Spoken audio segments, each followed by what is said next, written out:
Why,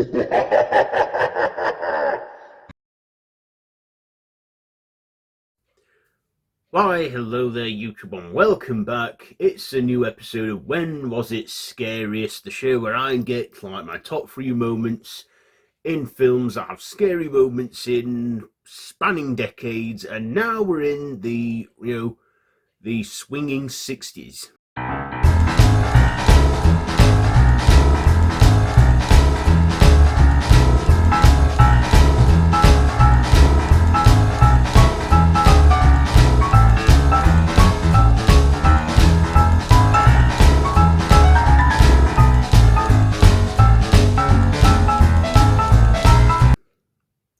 So the 1960s, we had a lot go on there, didn't we? It was the time of peace, the time of hippies, Beatlemania, the teenager had become a thing, and of course, two of the biggest science fiction franchises began in this decade. I'm sure you know what they are. But of course, the 60s had its share of movies, particularly in horror, and did have its handful of scary moments.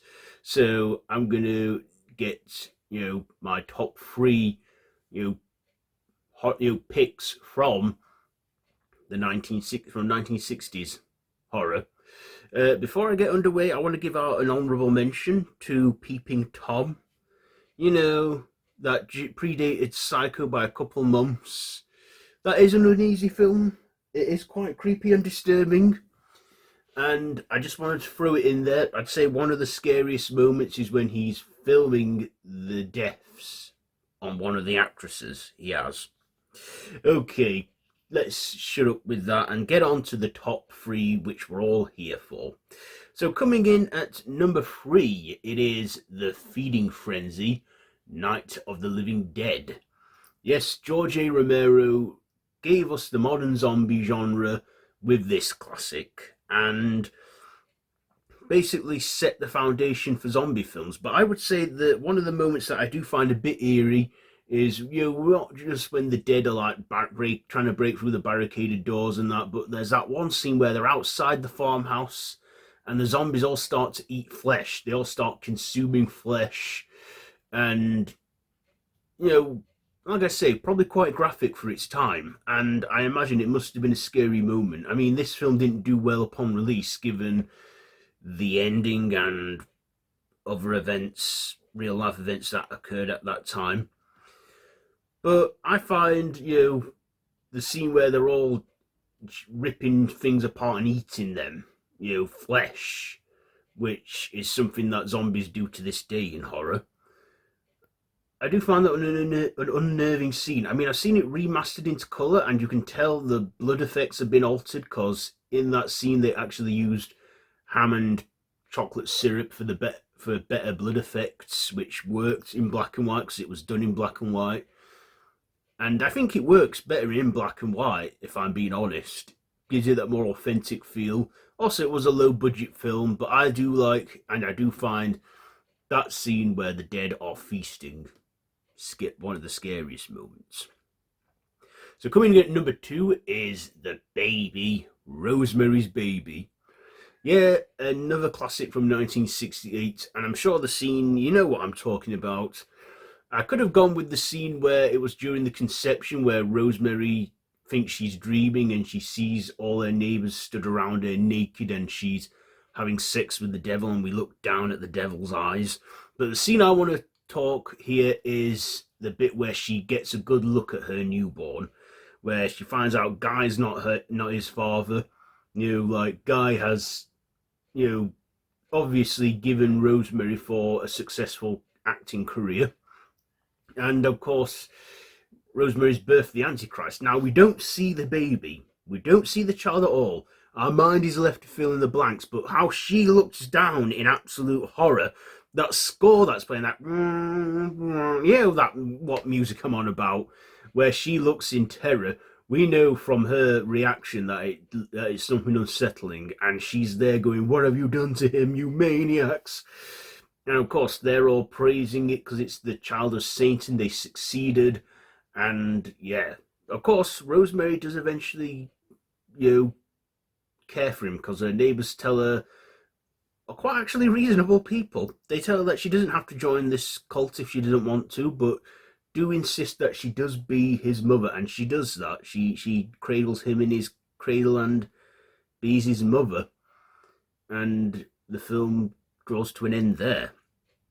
And of course, that is probably an iconic moment from the film as well as the conception scene.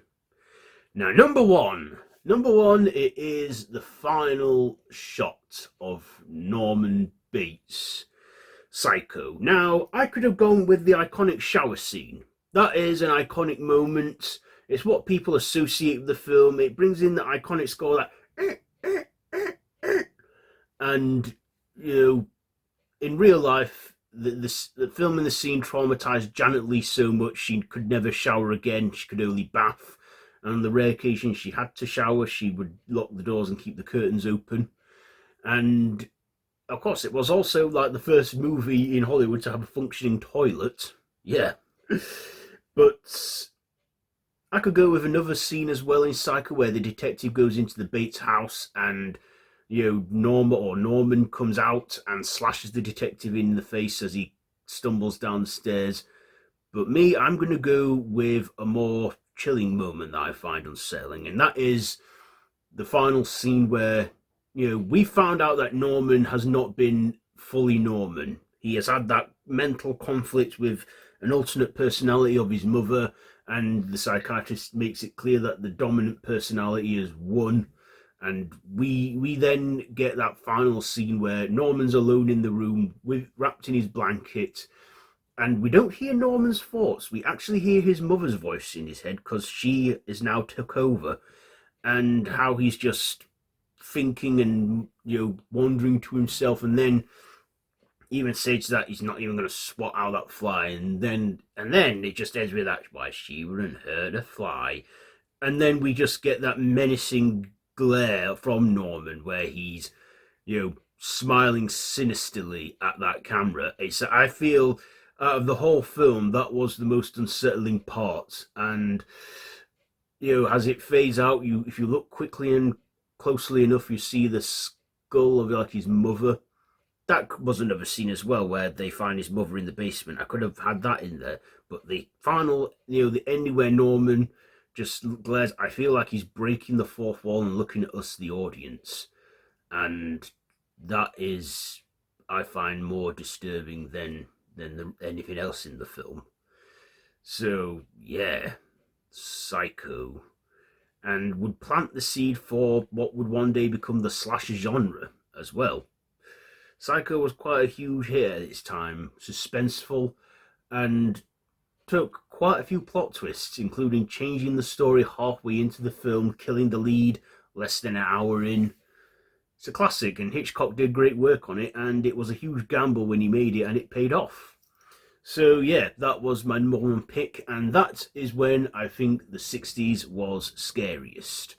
Do you agree or disagree with that? Let me know down in the comments below. And if you like this video, be sure to give it a big thumbs up, share with your friends, and feel free to subscribe to the channel if you haven't already, and to hit that notification bell. I've been Random Ross. This has been When Was It Scariest? The 1960s.